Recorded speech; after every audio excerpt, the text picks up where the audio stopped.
Sometimes we have to place a group of pictures in one or two pages and may feel a bit overwhelmed about how to distribute them. Here are 3 super simple tips that will help you design the best pages ever. If you have a combination of black and white and coloured pictures, instead of grouping them together, try and mix them, creating a more dynamic page.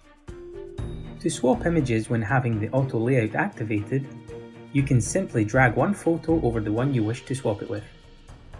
Or select the photos you want to swap and click the Swap Selected Images button.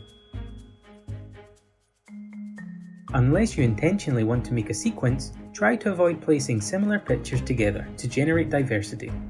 To replace the photo, you just need to select and hold the photo from the folder and drag it over the photo you want to replace.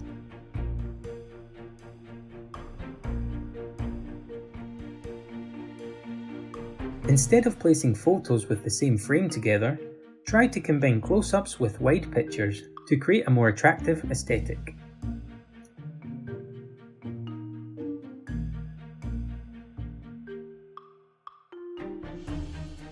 We recommend using the Mix Images tool to easily try out new combinations.